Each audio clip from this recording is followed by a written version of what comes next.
Assalamualaikum warahmatullahi wabarakatuh.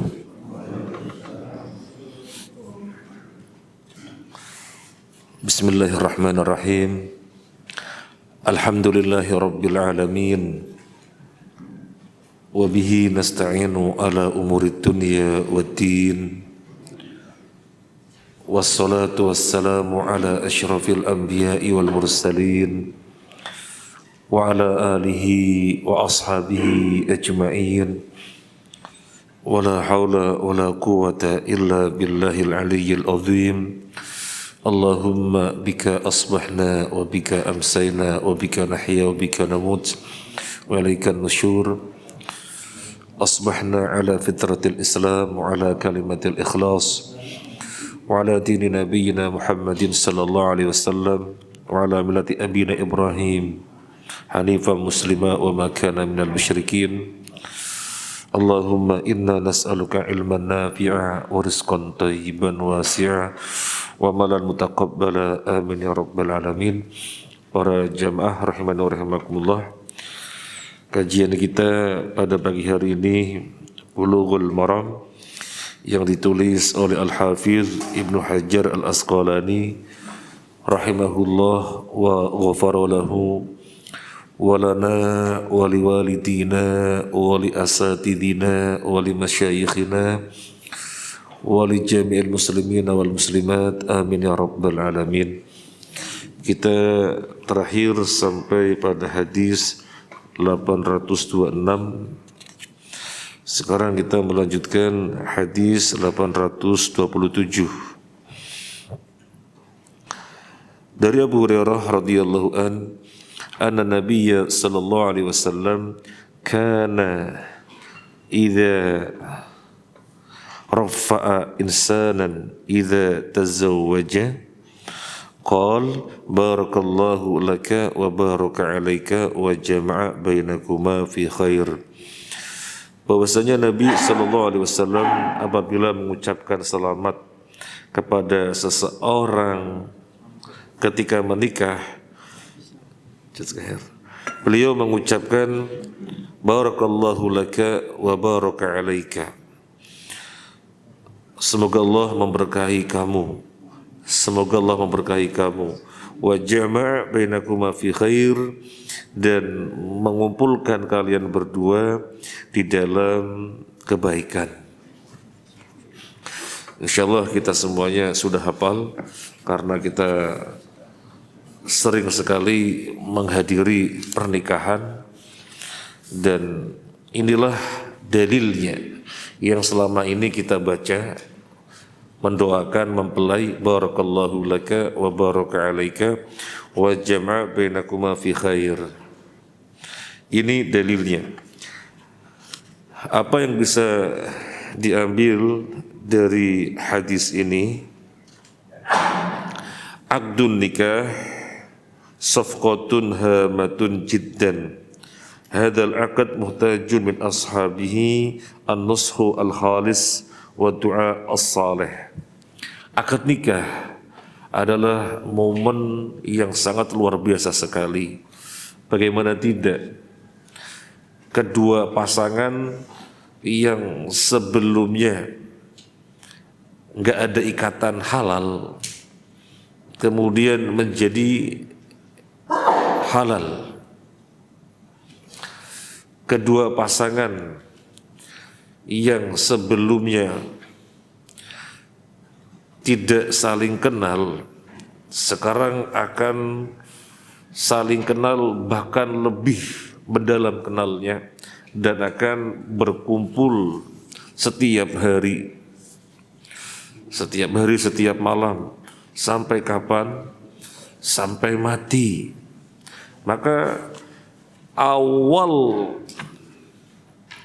hari di mana mereka resmi menjadi suami istri, yang paling dibutuhkan adalah nasihat dan doa. Yang paling dibutuhkan adalah nasihat dan doa dari kawan-kawannya. Kemudian lidha kana sallallahu alaihi wasallam idza da'a al-insan qad tazawwaja da'a lahu bihadhihi da'awat at-thayyibat al-karimat. Oleh karena itu Nabi SAW ketika ada orang menikah, Nabi mendoakan dengan doa yang sangat baik, yang sangat mulia ini. Antahulla fi barakatallah, antahulla fihi barakatullah wa tanzil alaihi wa yaj'alallahu bainahu wa bainaz zawjati fi khair. Nabi mendoakan agar keberkahan berlimpah untuk keduanya dan Allah mengumpulkan keduanya selalu dalam kebaikan. Mari kita lihat lafadznya. Barakallahu laka, artinya semoga Allah memberkahi Anda. Kemudian kelanjutannya wa baraka alaika, dan semoga Allah memberkahi Anda. Apa bedanya? Secara makna sama. Barakallahu laka, semoga Allah memberkahi Anda. Wa baraka alaika, semoga Allah memberkahi Anda, sama. Bedanya yang pertama pakai la, laka. Yang kedua pakai ala, alaika, itu bedanya. Pengertiannya apa? Barakallahu laka, semoga Allah memberkahi Anda di dalam setiap kelapangan Anda. Wa baraka alaika, dan semoga Allah memberkahi Anda di dalam setiap kesempitan Anda. Karena yang namanya hidup nggak selamanya lapang, pasti ada sulitnya. Yang namanya hidup tidak selalu mulus, pasti ada sandungannya. Yang namanya hidup berumah tangga tidak selalu lancar, tetapi ada kendala-kendalanya. Dalam keadaan bagaimanapun semoga berkah. Dalam keadaan bagaimanapun semoga berkah. Semoga yang ada adalah kebaikan-kebaikan. Sedang banyak duit, yang ada adalah kebaikan. Sedang tidak ada duit, yang ada juga kebaikan. Adanya duit tidak menjadikan fitnah, menjadi-jadi. Dan tidak adanya duit juga tidak menjadikannya fitnah, bertengkar, berselisih, dan yang lainnya. Jadi dalam segala apapun Allah limpahkan keberkahan. Ini makna pakai laka dan alaika. Barakallahu laka wa baraka alaika. Apa itu berkah? Berkah itu kita paham semuanya, artinya berlimpah kebaikan. Ia berasal dari kata birkatun, sebagaimana dijelaskan oleh Syekh Utsaimin rahimahullah taala. Berasal dari kata birkatun. Birkatun artinya apa? Kolam. Kalau kita masuk kamar mandi, ada tempat menampung air, itu namanya kolam. Kalau kita pergi ke taman-taman, ke kebun, ada tanah yang jegong, kemudian di sana berkumpul air, menampung air, namanya kolam.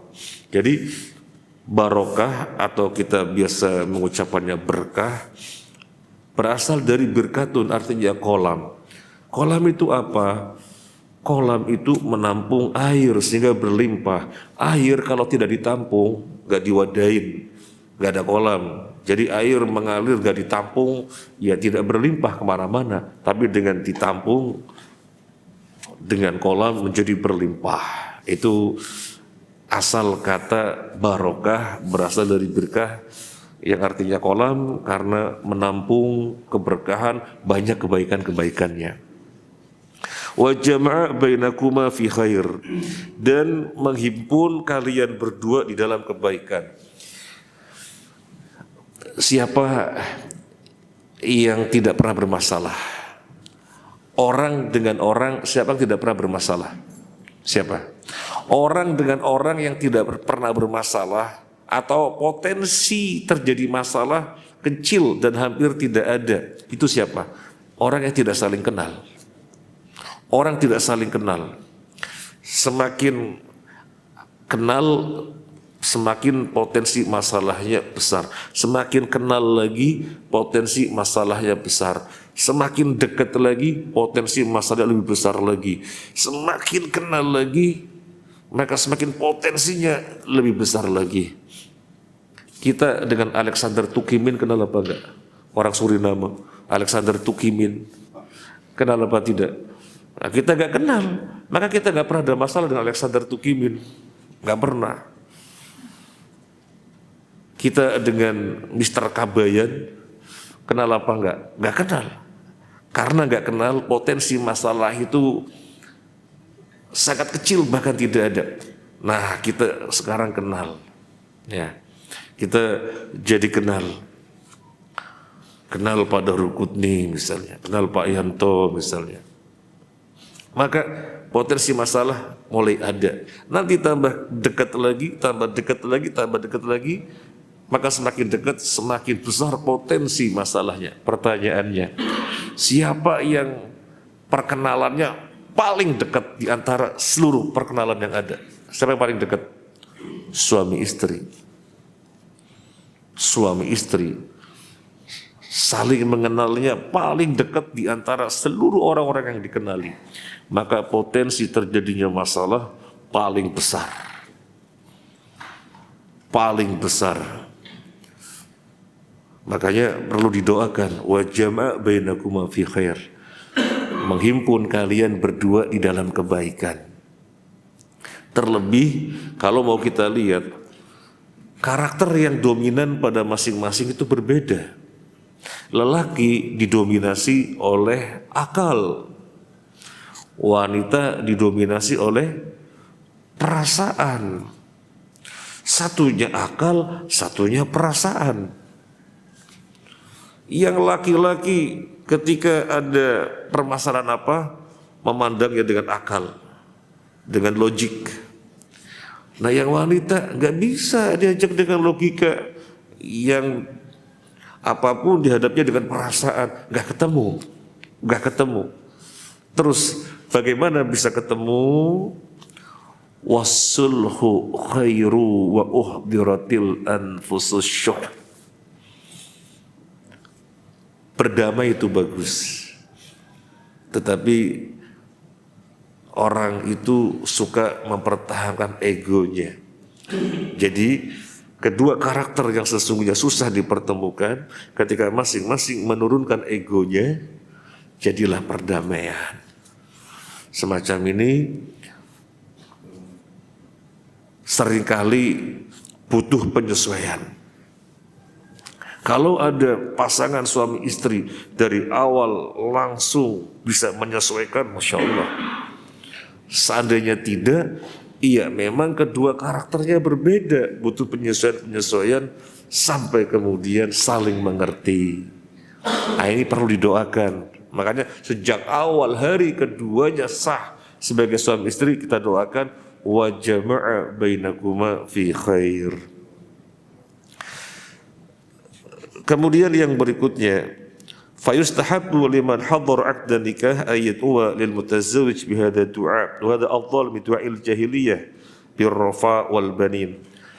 Disunahkan siapa saja yang menghadiri akad nikah, walimatul urs.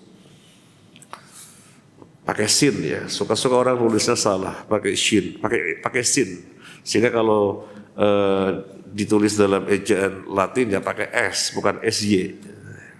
Walimatul urs. Nah, ketika hadir disunahkan membaca doa ini. Barakallahu laka wa baraka alaika wa jama'a bainakuma fi khair. Jangan yang biasa diucapkan oleh orang-orang jahiliyah. Selamat banyak anak. Selamat banyak anak. Nah, di sini disebutkan begitu ya. Bi rafa'il banin. Selamat banyak anak. Selamat banyak anak. Ya. Nggak ada salah sebenarnya, tetapi ketika Nabi mengajarkan dengan lafaz yang tertentu dan maknanya luar biasa, kenapa tidak ini yang kita ucapkan, yang kita doakan?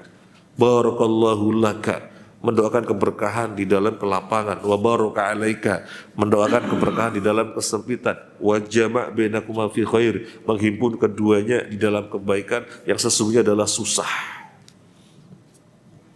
Apalagi misalnya nggak pernah saling kenal, satunya orang Jawa, satunya orang Sunda, nggak saling kenal. Wah karakternya tambah beda lagi tuh Jawa sama Sunda tuh, tambah beda lagi. Nah didoakan. Nah apalagi kemudian misalnya Medan sama Solo. Wah, berbeda lagi tuh. untuk didoakan. Wa jama' bainakuma fi khair. Makanya orang Arab itu orang jamaah biasanya ada sama orang jamaah ya. Coba cari orang jamaah dapat orang Jawa mungkin sedikit. Mungkin masalah penyesuaian. Masalah penyesuaian gitu ya. Baik. Kemudian yang berikutnya,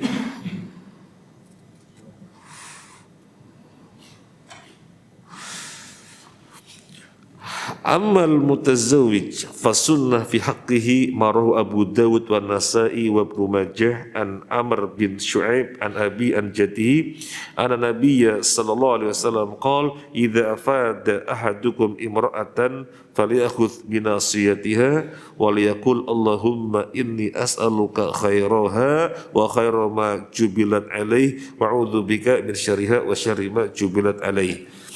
Kalau tadi yang kita bahas itu kan doa orang yang hadir mendoakan pengantin. Dalam hal ini lelaki ketemunya laki-laki, wanita ketemunya wanita. Kita yang laki-laki ketika hadir di walimatul urs ketemunya siapa? Ketemunya pengantin laki-laki. Yang ibu-ibu wanita ketika hadir di walimatul urs ketemunya siapa? Ya pengantin wanita. Nggak dicampur.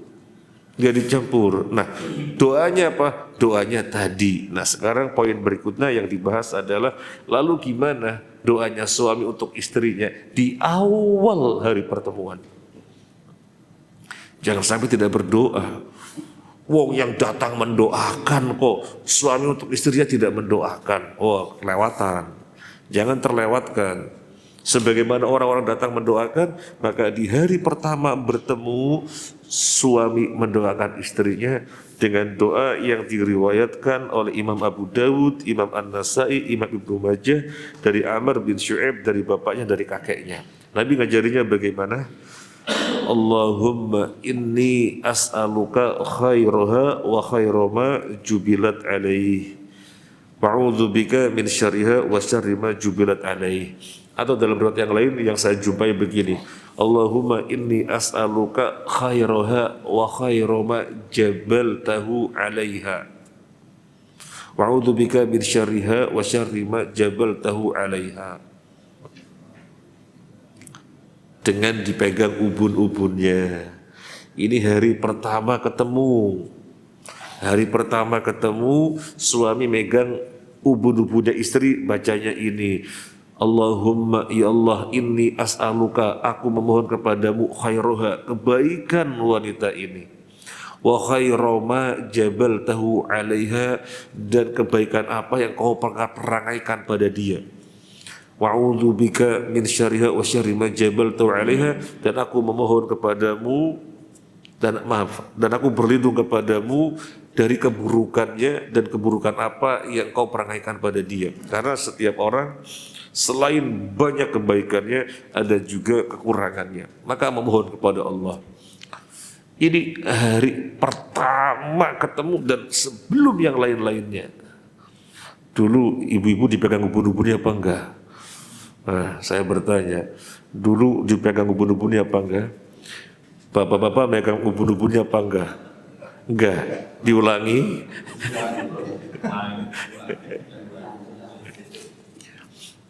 Jadi sebelum yang lain-lainnya. Kapan megang ubun-ubunnya? Kapan? Yang enggak di depan orang. Enggak di depan orang. Kan sudah sah. Iya sudah sah. Tetapi tindakan semacam itu megang istri enggak di depan orang, nanti ketika sudah pulang semuanya, mungkin di malam harinya atau yang jelas di awal bertemu, ketika momennya hanya berdua, pegang ubun-ubunnya, didoakan seperti tadi. Kayaknya bapak-bapak dulu gak pegangin ubun-ubun dah.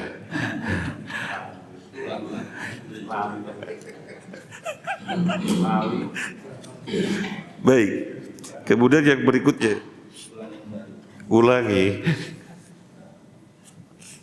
Kemudian yang berikutnya, istihbabu du'a'il muslimin ba'dihim li ba'din la siyama indal munasabat atau inda al-azmat. Wa faidatid du'a annahu wasilatun qawiyatun li husulil matlub idza tawaffarat syurutuhu wa tafat mawani'uhu. Dari hadis ini ada poin yang berupa sesama muslim itu saling mendoakan. Terlebih pada momen-momen besar seperti ini adalah momen besar. Dua insan gak siapa-siapanya, si lelaki gak pernah ngopenin sejak bayi tumbuh gede, dewasa, tinggal metik gak pernah ngopenin, kok tiba-tiba memanen, gak pernah ketemu. Maka ini momen besar sekali, yang dibutuhkan adalah didoakan. Atau pada kesempatan-kesempatan yang sifatnya paceklik, wah itu momen besar juga. Yang dibutuhkan adalah saling mendoakan. Seandainya tidak ada momen-momen besar, kita diperintahkan saling mendoakan, apalagi momen-momen besar. Sebaik-baiknya doa itu apa? Sebaik-baiknya doa itu an dhahril ghaib. An dhahril ghaib, tanpa sepengetahuan orang yang didoakan. Dia tidak tahu. Saya doakan, dia tidak tahu. Dia tidak tahu, kita doakan. Itu sebaik-baiknya doa. Ya Allah, semoga si fulan dimudahkan urusannya. Ya Allah, semoga si fulan sekarang lagi merintis bisnis dilancarkan. Ya Allah, semoga si fulan belum punya putra, berilah dia keturunan. Ya Allah, sebut nama-namanya tanpa mereka mengetahui, itu sebaik-baiknya doa. Ketika itu malaikat merespon walaka mitlah, dan untukmu seperti itu juga. Kita mendoakan orang lain, malah kita dibalas didoakan oleh malaikat. Apa ruginya? Tetapi kita memang butuh saling mengingatkan. Bisa jadi sampai sekarang ini juga kita memiliki perasaan ngapain doain orang lain, dan untuk sendiri saja. Kenapa tidak doain untuk sendiri saja? Kenapa mesti orang lain? Rugilah untuk diri sendiri saja. Bakhil, dan dia memiliki pemahaman yang keliru. Bakhil dia dan rugi. Bakhil dari mendoakan orang lain, rugi dia. Wah, ketika Anda mendoakan orang lain, malaikat yang mendoakan Anda, walaka mitlah. Doakan tanpa mereka tahu, doakan. Kan biasanya kita mendoakan itu kan umum, kaum muslimin umum. Dalam momen-momen tertentu kita ingat, langsung sebut namanya, kita doakan. Langsung sebut namanya, kita doakan. Sekedar cerita, saya kalau berangkat dari rumah menuju kantor, nah ketika lewat Medoan, kan mesti lewat kantornya Ustadz Endul Haris rahimahullah ta'ala, mesti ingat. Langsung kita doakan ketika itu juga, rahimahullah wa ghafarallahu. Nanti kita lebarkan ke siapa sambil jalan naik motor. Jadi mendoakan orang lain tanpa orang lain tahu, itu sebaik-baiknya doa. Terlebih ini momen besar yang memang Nabi ajarkan doa dengan lafaz tersendiri. Kemudian yang berikutnya, rawa al-Imam Ahmad wa Abu Dawud wan Nasa'i wa ghairuhu min hadithi Amr bin Shu'aib an abihi an jaddihi anna Nabiyya sallallahu alaihi wasallam qala idza dakhalta ala ahlika fasalli rak'ataini thumma khudh bi ra'si ahlika thumma qul Allahumma barik li fi ahli wa barik li ahli fiyya warzuqni minhum. Imam Ahmad, Abu Dawud, An-Nasai dan yang lainnya meriwayatkan hadis dari Amr bin Shu'aib dari ayahnya, dari bapaknya. Ini melengkapi hadis yang di atas. Kalau Anda, wahai suami, menemui istri Anda pertama kali ketemu, maka sholatlah kalian berdua. Yang laki-laki jadi imam, istrinya jadi makmum. Setelah itu ambil kepala istri Anda. Jadi di sini disebutkan ra's, kepala. Kalau sebelumnya disebutkan ubun-ubun, ya ubun-ubun dari kepala gitu ya. Jadi pegang ubun-ubun, Kemudian berdoa, Allahumma barik li fi ahli warzuq li ahli wa barik li ahli fiyya warzuqni minhum. Yang ini belum saya baca, saya dulu bacanya yang pertama. Allahumma inni as'aluka khairaha wa khairu ma jabaltahu 'alaiha wa a'udzubika min syarriha wa syarri ma jabaltahu 'alaiha. Dulu saya bacanya yang ini belum dipraktekkan juga ya. Iya, dipraktekkan juga, biar semuanya dipraktekkan. Allahumma barik li fi ahli. Allahumma barik li fi ahli. Ya Allah, berkailah untukku pada istriku ini, pada keluargaku ini.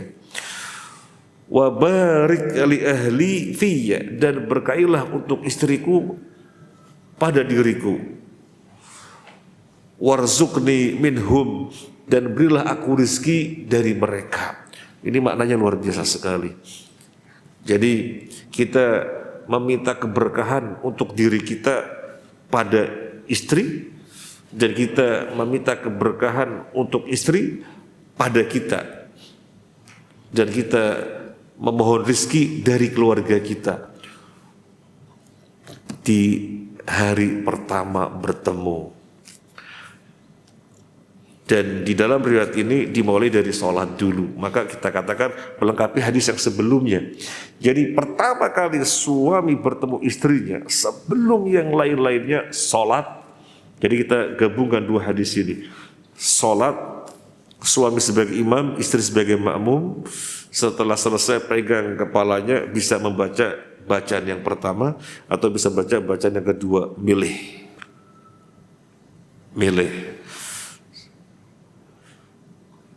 Kalau kemudian melihat riwayat yang dilakukan Nabi Sallallahu Alaihi Wasallam, Nabi memberikan susu kepada istrinya. Nah, kita juga demikian. Setelah sholat berjamaah, mendoakan dengan dipegang ubun-ubunnya, kita yang suami kasih susu untuk istri kita. Oh, gak suka susu, kasih aja madu. Karena gak suka susu, gak suka madu, ya sudah air putih. Yang penting dikasih minum, ya, dikasih minum. Setelah itu terserah kalian berdua.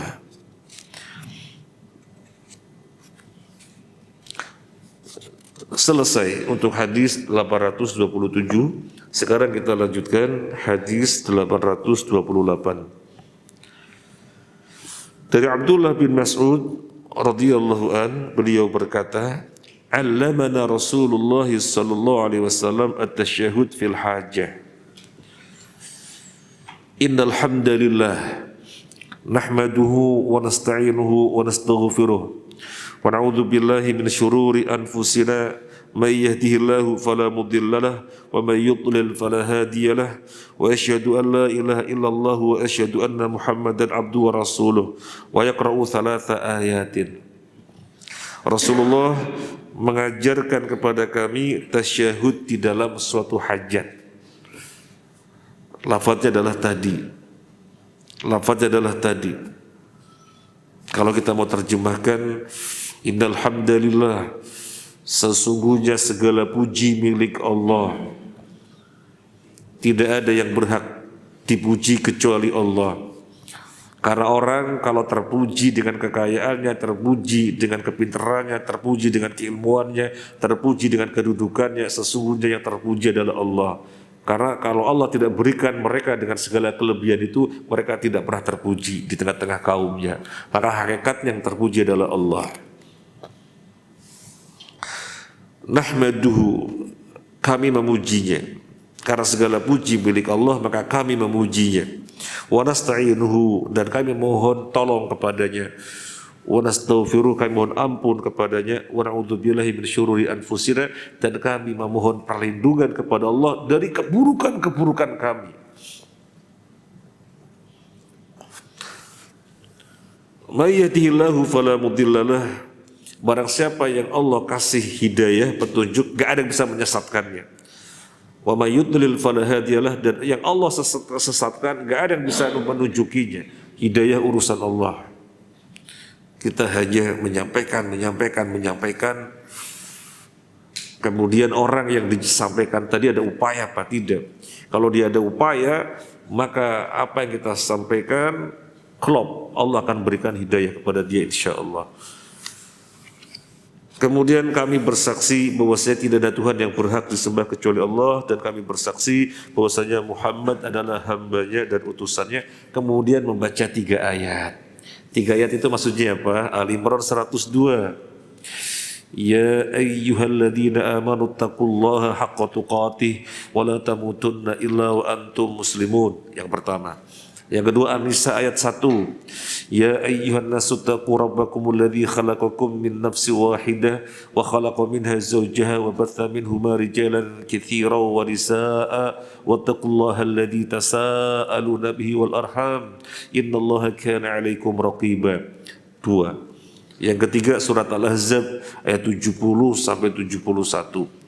Ya ayyuhalladzina amanu taqullaha wa qulu qawlan sadida yuslih lakum a'malakum wa yaghfir lakum dhunubakum wa may yuti'illaha wa rasulahu faqad faza fawzan 'azima. Kemudian amma ba'du fa inna asdaqal hadits kitabullah wa khairal hadi hadi Muhammadin sallallahu alaihi wasallam wa syarrul umuri muhdatsatuha wa kullu muhdatsatin bid'ah wa kullu bid'atin dhalalah wa kullu dhalalatin finnar. Selama ini kan kalau khutbah hajah mendengar rangkaian lafaz-lafaz ini dibacakan sebelum ijab kabul, sebelum akad nikah. Selama ini kita melihat, menyaksikan. Pagi hari ini kita lihat dalilnya, ini dalilnya. Artinya ilmu yang amalan yang selama ini kita lihat, amalan yang selama ini kita mengetahuinya, sekarang kita diperkuat dengan membacakan dalil. Oh, ini dalilnya. Yang selama ini Pak Kiai sebelum ijab kabul melafadzkan rangkaian lafaz-lafaz ini. Oh, ini dalilnya. Jadi kita semakin kuat. Tidak seperti mereka. Mereka siapa? Ya orang-orang di sono, orang di sono. Jadi ketika ada khotib, innal hamdalillah nahmadu wa nasta'inu wa nastaghfiruh. Ini kok Ustadz innalhamdalillah gitu ya. Jadi di komentar ini Ustadz innalhamdalillah. Kemudian mesti bidah-bidah nih. Padahal Nabi mengajarkan sampai populer dengan khutbatul hajah. Momennya kapan? Di momen-momen penting. Muqaddimah ya dengan khutbatul hajah, termasuk di dalam bab yang kita bahas ketika mau akad nikah, ini yang dibaca oleh Nabi sallallahu alaihi wasallam. Sehingga sekarang kita jumpai akad nikah, pak kiainya atau pak pengulunya atau pak ustadznya membacakan lafaz-lafaz ini. Sekarang kita tahu dalilnya langsung. Darajatul hadis, al-haditsus sahihun. Derajat hadis ini adalah sahih. Kita akan melihat beberapa faedah yang bisa diambil. Di sini disebutkan tentang pemahaman makna dari lafaz-lafaz ini. Mungkin akan berkepanjangan ya. Mungkin kita tidak bahas, paling enggak tadi maknanya secara global sudah kita sampaikan.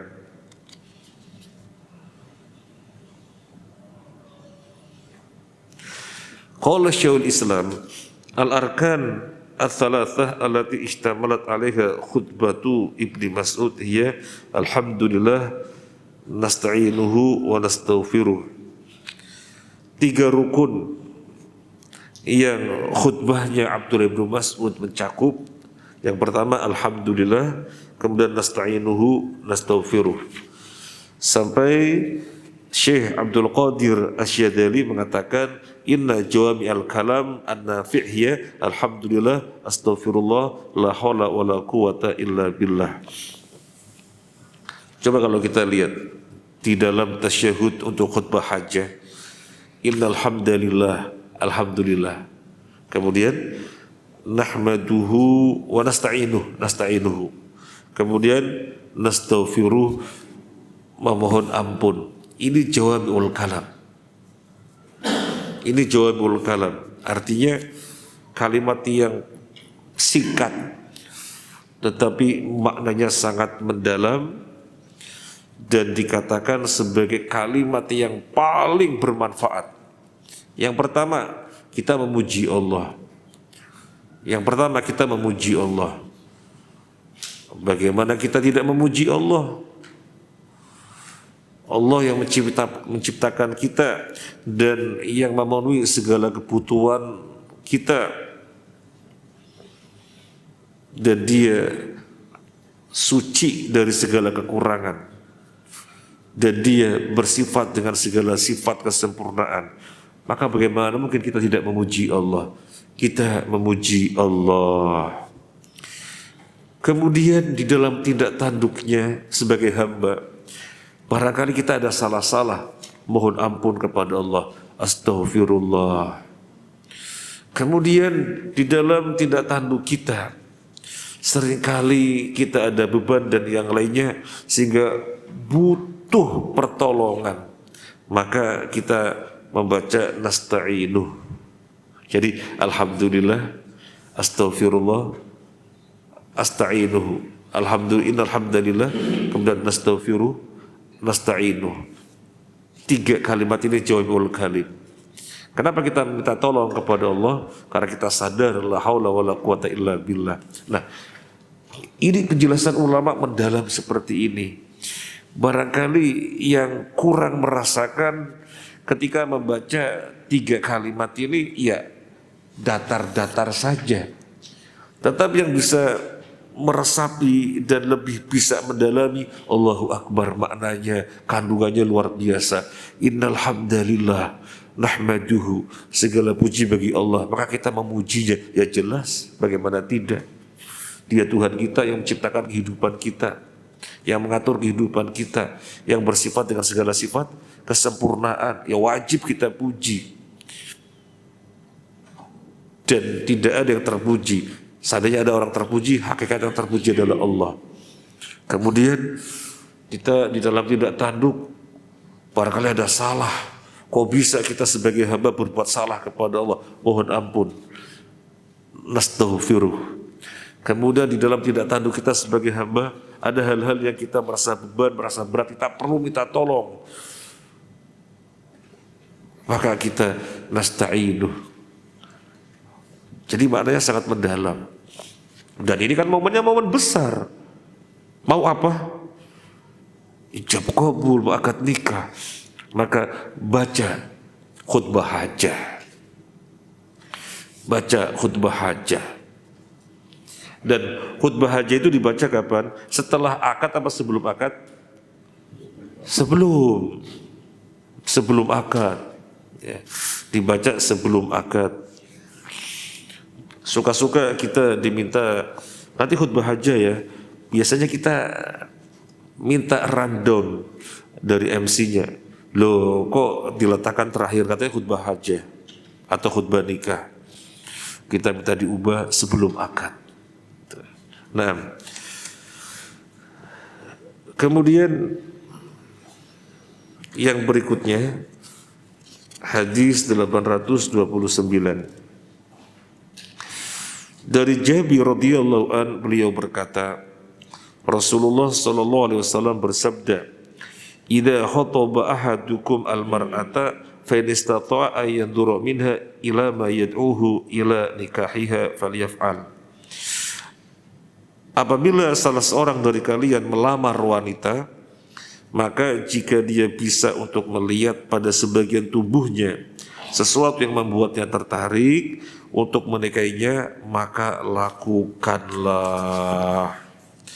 Darajatul hadis, al-haditsu hasan. Derajat hadis ini adalah hasan. Jadi mau menikah, iya mau menikah. Perintah Nabi adalah lihat. Dan lihat ini sudah populer di tengah-tengah kita. Kita menyebutnya apa? Nadhor. Semuanya tahu. Apalagi yang sudah melakukan mau nadhor gitu ya. Yang belum juga mau nador apa enggak? Yang belum? Mau nador apa enggak? Mau dong. Yang sudah aja mau lagi. Ya. Jadi nador itu melihat sebelum nikah. Bahkan Nabi bersabda, kalau bisa melihat sesuatu yang kemudian dirinya terdorong untuk menikahinya, lakukan. Sampai seorang sahabat ketika mau menikah, Nabi tanya, kamu sudah lihat? Belum. Lihat. Jangan sampai tidak lihat. Karena pada matanya wanita Quraisy ada sesuatu. Kira-kira ini melihat apa? Melihat apa? Melihat fisik apa melihat akhlak? Ini hadis maksudnya adalah lebih kepada fisik. Loh, bukan kepada akhlak. Ada hadisnya tersendiri yang lalu sudah kita bahas. Wanita dinikahi karena 4 perkara. Karena kecantikannya, karena hartanya, karena nasabnya, dan karena agamanya. Nah, karena agama kan masuk di dalamnya akhlak. Nah, hadis ini maknanya lebih kepada fisik. Berarti fisik sesuatu yang diperhatikan. Iya. Kalau begitu benar dong, kenapa disalah-salahin kata orang. Saya mau menikah, saya pilih harus cantik. Kira-kira salah apa benar? Benar berdasarkan hadis ini. Yang menjadikan salah adalah kalau dia semata-mata melihat kecantikannya. Padahal Nabi mengatakan justru pertimbangan agama kalau itu dikedepankan tidak akan pernah rugi. Artinya kalau kecantikan semata-mata, pertimbangan harta semata-mata, pertimbangan kedudukan semata-mata bisa rugi kalau tidak dibarengi dengan agama. Tapi kalau dibarengi dengan agama, di mana agama telah diprioritaskan, maka kecantikan akan membawanya semakin tenang di dalam berumah tangga. Kekayaan si istri akan menjadikannya dia nyaman karena tidak dilecehkan. Kemudian kedudukan istri, dia strata sosialnya tinggi, darahnya darah biru, sementara suaminya darah coklat, maka tidak akan merendahkannya, soalnya ada agama. Nah, jadi disebutkannya beberapa kriteria dan bahkan Nabi menyebutkan dengan memprioritaskan agama tidak akan pernah rugi, taribat yadak, selalu beruntung. Sekarang kita jumpai hadis, lihat, nador, jangan sampai tidak nador. Menunjukkan memang pertimbangan fisik penting, tapi bukan hadis ini berdiri sendiri tanpa melihat hadis yang lainnya. Agama harus dibawa. Yang mau kita tekankan adalah keliru kalau orang mengatakan, gak usah lihat fisik-fisikan, gak usah lihat fisik-fisikan, yang jelas tahu orang soleh, orang soleha ya sudah. Keliru, karena Nabi sendiri memerintahkan. Maka pernah ada kejadian sekitar tahun 2000, pas tahun 2000. Itu yang saya tahu karena berjumpa dengan orangnya dan dia cerita. Dia nanya saya, sudah nikah? Belum. Karena saya baru nikah 2004. Belum. Mas sudah. Oh sudah. Kemudian dia cerita, saya menikah ini dengan berapa pasang? Kalau nggak salah 100 pasang. 100 pasang. Jadi lelakinya ada 100, akhwatnya ada 100. Dinikahkan massal. Jadi pada hari yang sama dinikahkan. Saya, kata dia, nggak pernah melihat istri saya. Ya wis dinikahkan gitu saja. Yang lainnya juga sama. Yang penting kita modalnya yakin kepada Allah. Yang penting solehah gitu aja. Dan saya baru ketemu istri saya 3 hari berikutnya, kata dia. Kan kedengarannya luar biasa sekali ya. Jadi 100 pasang dipasangkan dengan 100 pasang. Yang penting modal percaya selama istrinya solihah, Karena ini sebuah pesantren besar, udahlah pasrah sama Allah, gimana nanti istrinya, yang penting solihah. Ternyata kalau kita timbang dengan hadis ini keliru apa? Keliru. Menikah itu disuruh melihat, disuruh nador. Kira-kira hikmahnya apa? Dan kita lihat dari hadis ini sudah ketahuan. Nabi bersabda, kalau mungkin melihat sesuatu yang menjadikannya kamu terpikat, lihat. Artinya, mana yang menjadikan kamu tertarik? Lihat. Oh, berarti pertimbangan fisik betul. Kalau tertarik, maju. Nggak tertarik, mundur. Kan begitu maknanya. Jadi bukan tidak penting pertimbangan fisik. Sekali lagi, keliru. Orang yang mengatakan, nggak usah lihat fisik-fisikan, nggak usah, keliru. Kemudian sekarang kita bahas yang dilihat apanya. Para ulama semuanya mengatakan yang dilihat adalah wajah dan telapak tangan. Wajah dan telapak tangan itu yang dilihat. Tetapi ada ulama lainnya yang menjelaskan, termasuk riwayat dari Imam Ahmad, selain wajah dan telapak tangan itu boleh betis. Dan betis ini berdasarkan athar dari Umar bin Khattab. Betis ini berdasarkan athar dari Umar bin Khattab. Ketika Umar bin Khattab akan menikahi seorang wanita yang bernama Ummu Kulsum.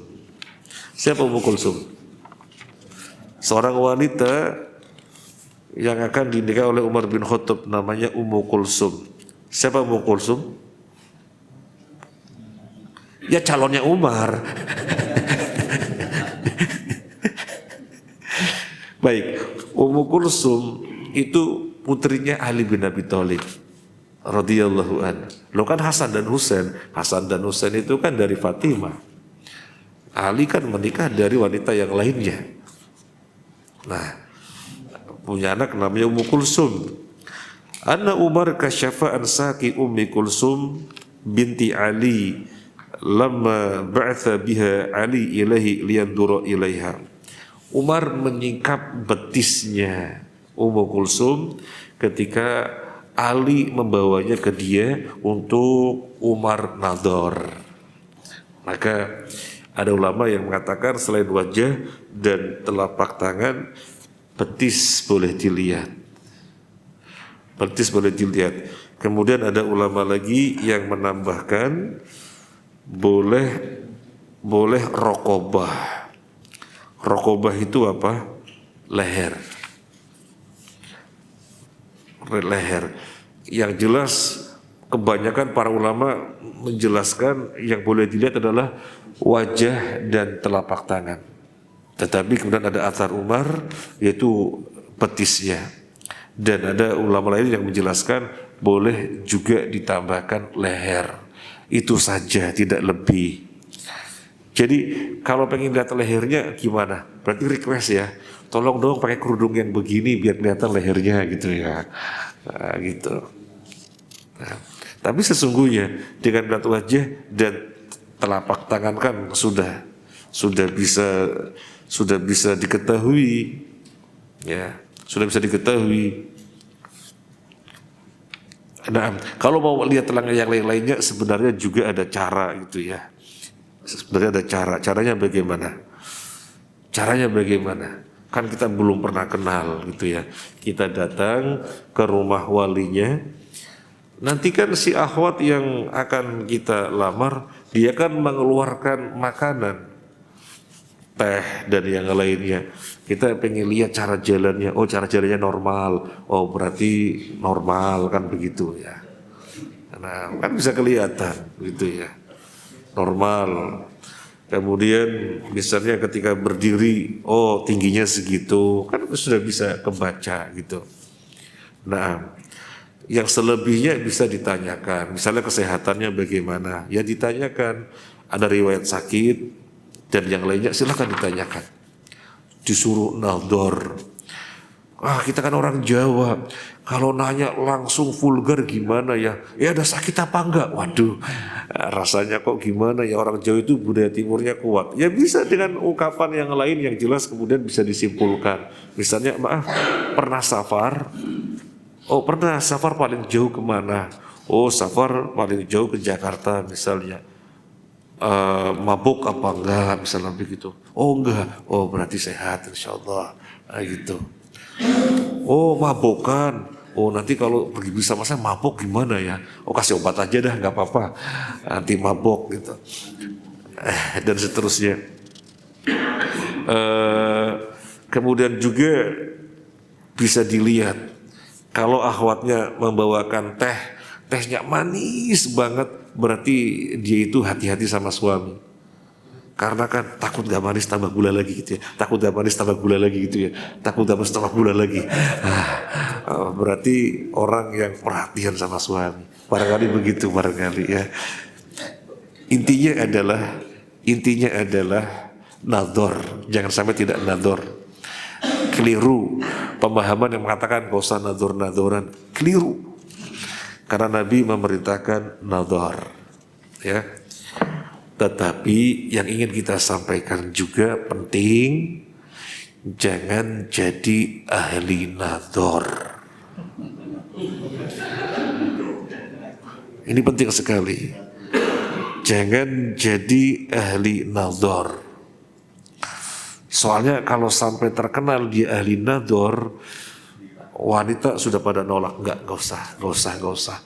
Akhirnya dia enggak nikah karena semua wanita menolak. Karena semua wanita menolak. Nah, yang berikutnya, dan dalam riwayat Imam Muslim dari Abu Hurairah, anna Nabiy sallallahu alaihi wasallam qala li rajulin tazawwaja imra'atan anadharta ilaiha qala la qala idhab fandur ilaiha. Dalam riwayat Imam Muslim dari Abu Hurairah, Nabi sallallahu alaihi wasallam bersabda ke seseorang yang akan menikahi seorang wanita. Apa pertanyaan Nabi? Kamu sudah melihatnya? Belum. Oh, lihat, pergilah, lihat dia mau menikahi tapi belum lihat. Nabi bilang lihat, pergi dan lihat dia. Ini hadis Abu Hurairah. Kalau tadi kan hadis Jabir. Sebenarnya kalau kita mau nukilkan semua hadis nador banyak. Saya sudah kumpulkan hadis-hadis tentang nador banyak. Ini hadis Jabir, hadis Abu Hurairah dan yang lain-lainnya. Intinya jangan sampai tidak melihat. Sampai ada seorang sahabat yang nadornya sembunyi-sembunyi. Dan ini boleh juga, caranya sembunyi-sembunyi. Untuk mengurangi biar tidak dikenal ahli nador. Caranya sembunyi-sembunyi. Seorang sahabat, dia terpikat kepada seorang wanita dan pengen tahu persis bahwasanya tidak ada permasalahan secara fisik. Dia sembunyi di balik pohon korma, sembunyi. Oh, itu boleh.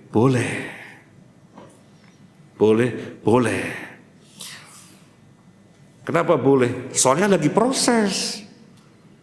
Yang menjadikan boleh soalnya lagi proses. Kalau tidak lagi proses, nggak boleh. Karena kita disuruh menjaga pandangan. Wa qul lil mu'minina yaghuddu min absarihim. Katakanlah kepada lelaki-lelaki mukmin agar menjaga pandangan. Tetapi untuk proses di mana dia mengetahui wanita yang hendak dilamarnya atau yang sedang dibidiknya, boleh. Kalau begitu saya tak lihat semuanya, ngawur. Nah, makanya kita kadang-kadang sarankan kepada anak pemuda yang gak berani. Saya gak berani nador, kenapa? Soalnya saya khawatir gak cocok. Saya gak tega untuk bilang gak lanjut. Kan bisa saja begitu. Waduh, saya gak tega kalau saya bilang maaf gak lanjut, gak tega. Terus gimana? Ada cara gak? Wadah. Caranya nadornya gak resmi. Gak resmi artinya gak datang ke rumah wali yang si akhwat ditemenin sama mahramnya. tapi dengan cara sembunyi. Ente tahu ini kebiasaan wanita di mana.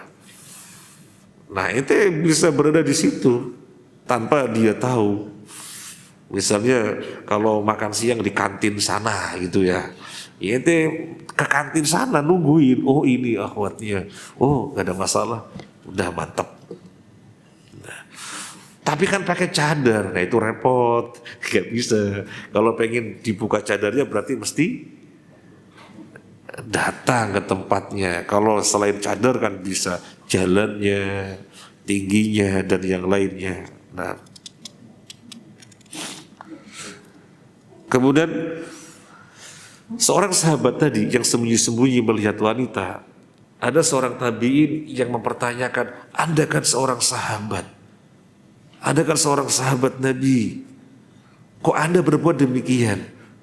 Ini seorang tabi'in yang bertanya belum tahu ilmu, maka dijawab Nabi sallallahu alaihi wasallam memerintahkan untuk nadhar. Oh baru tahu dia.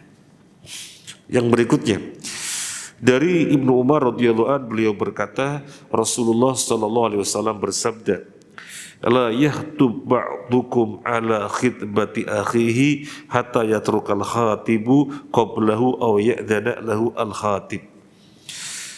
Janganlah sebagian dari kalian meminang pinangan saudaranya, melamar lamaran saudaranya, sehingga si pelamar itu, si peminang itu terlebih dahulu meninggalkannya atau membatalkan pinangannya atau memberikan izin kepadanya.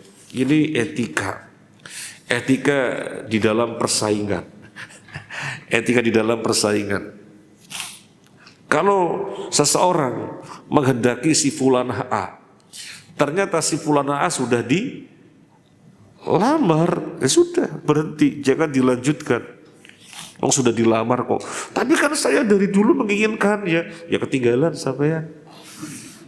Kan orang lain sudah meminangnya, tinggal nunggu hari untuk akadnya. Oh gak bisa, pokoknya dari dulu saya sudah ngecupin. Kelewatan, udah terlambat. Gak boleh wanita yang sudah dipinang lelaki lain, kemudian ada lelaki masuk, gak boleh. Ini kan hikmahnya sangat gampang dicerna ya. Kan syariat ada kalanya bisa dicerna, ada kalanya tidak bisa dicerna. Ada kalanya tidak bisa dicerna, tapi nas memberitahukan ini hikmahnya, kan begitu. Tetapi ini bisa dicerna. Kenapa kira-kira gak boleh? Gak boleh seseorang melamar wanita yang sudah dilamar lelaki lain. Kira-kira hikmahnya apa? Ya bisa bertengkar. Sangat gampang hikmahnya bisa dicerna. Bisa bertengkar.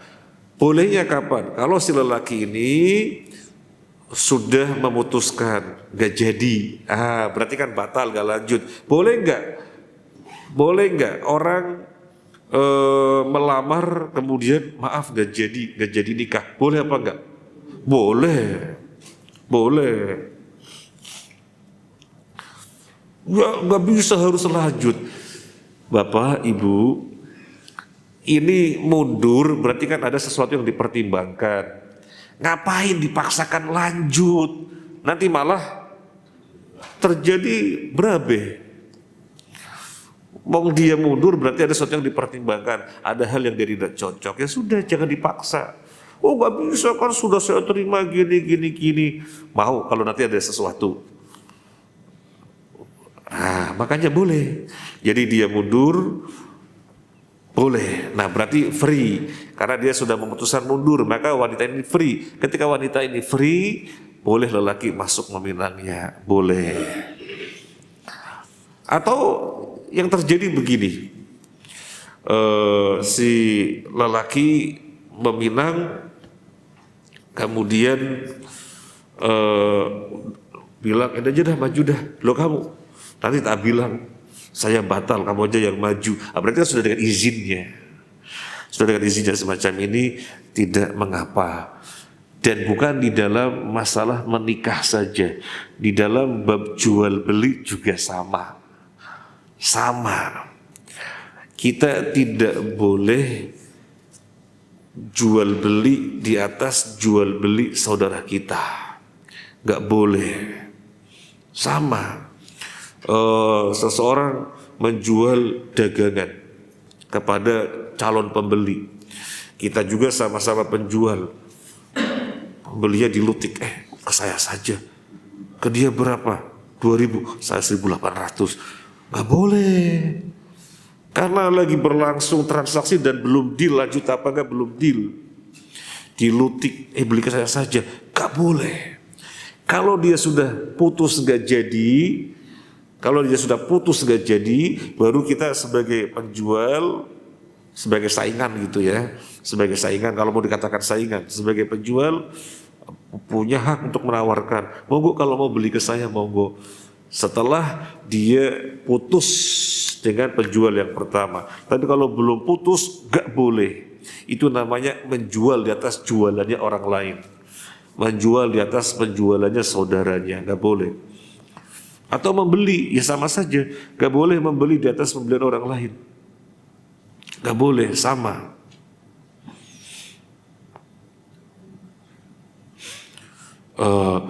Kamu mau beli kemana ke dia? Jangan, kesana aja gitu. Dan seterusnya, intinya adalah gak boleh menjual dan membeli di atas beli saudaranya, gak boleh. Nah sekarang saya bertanya, kita lebarkan pembahasan, bertanya, lelang boleh apa enggak? Jual beli lelang boleh apa enggak? Nih saya punya barang, tak lelang. Orang pertama bilang, saya berani 100.000. Kemudian orang kedua bilang, oh enggak, saya berani 120.000. Orang ketiga, oh enggak, saya 130.000. Orang keempat, saya berani 150. Penjualnya diam saja. Kemudian lihat yang paling tinggi, ada bilang 200. Ya oke, kamu 200. Boleh apa enggak? Boleh apa enggak?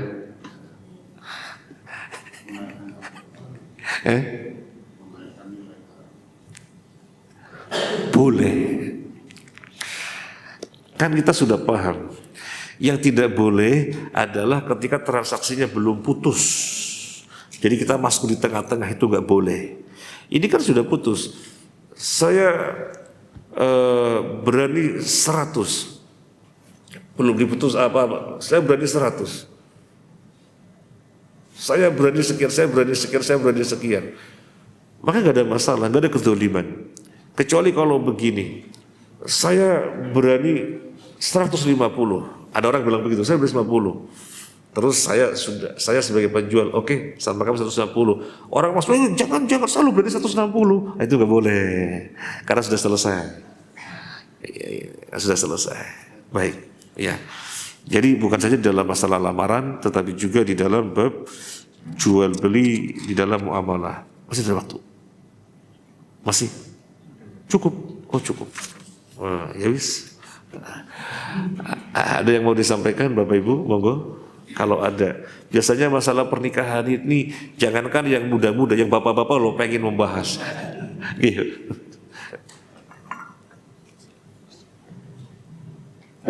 Ustaz, tadi sudah disampaikan tentang datang ke pernikahan ada keperluan. Terus mempelai pria juga ada doa. Sekarang apakah ada doa juga bagi orang tua serta anak pada pernikahan? Kita yang hadirin datang ke pernikahan mendoakan pengantin. Kemudian yang suami mendoakan istrinya. Ini di awal hari. Sebelum yang lain-lainnya adalah doa dulu. Kemudian pertanyaannya, apakah dari orang tua ada doanya? Allah alam, kita tidak menjumpainya. Kita tidak menjumpai. Karena yang Allah alam saya nggak menjumpai. Katakan tidak ada. Katakan tidak ada. Karena tidak ada, maka kembali kepada kaidah umum di dalam berdoa, bahwasanya doa itu tidak ada batasan. Sehingga orang tua mendoakan dengan lafaz apapun. Karena doa kan gak ada batasan. Doa mutlak namanya, doa mutlak, tidak ada batasan. Kalau misalnya doa ada tertentu, namanya doa muqayyad. Kalau doa muqayyad ya lafadznya ya seperti itu. Kalau terkait dengan bilangannya seperti itu. Misalnya setelah wudhu ada doanya, Ada namanya doa muqayyad, lafadznya seperti itu. Asyhadu an la ilaha illallah wahdahu la syarikalah wa asyhadu anna Muhammadan abduhu wa rasuluh. Allahumma ij'alni minat tawabina wa ij'alni minal mutatahhirin. Nah, itu doanya.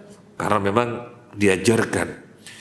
Kemudian bangun tidur, ya ada doanya. Apa? Diajarkan. Ya makanya lafadznya seperti itu, muqayyad namanya. Setelah sholat ada zikir-zikir, ada apa zikirnya? Diajarkan. Astaghfirullah, astaghfirullah, astaghfirullah. Allahumma antas salam wa minkas salam tabarakta ya dzal jalal ikram. Tasbih, tahmid, takbir 33 33 33. Boleh enggak? Dan seterusnya ya. Boleh enggak? Astaghfirullahaladzim, astaghfirullahaladzim, atau yang dipanjangkan. Astaghfirullahaladzim li wali walidayya wali jami'il muslimin wal muslimat al-ahya'i minhum wal amwat. Boleh? Enggak boleh. Karena ini muqayyad. Muqayyad itu ditetapkan lafadznya. Seandainya ada bilangan, ya bilangannya tetapan, ya maka itu. Wah, kok astagfirullah cuma 3 kali, saya mau 100 kali, enggak boleh. Setelah sholat ini muqayyad. Kalau zikirnya mutlak sambil jalan astagfirullah, astagfirullah, astagfirullah 1000 kali silakan saja. Atau mau tak panjangkan astagfirullahaladzim, innaka antat tawwab, innaka antal ghafur. Boleh? Boleh, karena mutlak. Karena mutlak. Nah, ini kan sudah ditetapkan oleh Nabi. Kita membacanya seperti itu, ya baiknya ya ini. Kemudian dipegang ubun-ubun, Nabi ajari lafaz-lafaznya ini ya ini. Terus dari bapak ke anak, dari orang tua ke anak ketika pengantin ada doanya apa enggak? Kita enggak menemui, katakan enggak ada, maka kembali kepada kaidah umum, selama tidak ada muqayyad berarti mutlak, bebas, doakan. Jangan sampai tidak mendoakan, apalagi di antara doa yang mustajab, yang pertama doanya orang yang dizolimi, yang kedua doanya orang musafir, yang ketiga doanya orang tua untuk anak yang mustajab. Itu dalam satu hadis, 3 doa mustajab. Doanya orang dizolimi, doanya musafir, doanya orang tua. Maka kalau safar gitu ya, siapa yang suka-suka safar ini? Keluar kota, keluar pulau, jangan lewatkan kesempatan berdoa. Berdoa agar Masjid Al-Burhan segera ada lembaga pendidikannya. Berdoa agar Masjid Al-Burhan semakin ramai dengan syiar-syiarnya. Al-Burhan ini artinya bukti, ya bukti, ya artinya bukti. Nah, demikian Bapak. Ada lagi? Ibu-ibu mau nanya, ibu? Dulu sudah dipegang ubun-ubunnya belum? Belum ya? Mau diulangi? Mas nggak ada yang nanya, mau nador apa enggak? Enggak ada. Baik, kalau tidak ada sampai sini dulu. Jazakumullah khairan, semoga bermanfaat. Dan mohon maaf atas hal-hal yang kurang berkenan. Subhanakallahumma wa bihamdika asyhadu an la ilaha illa anta astaghfiruka wa atubu ilaik. Assalamualaikum warahmatullahi wabarakatuh.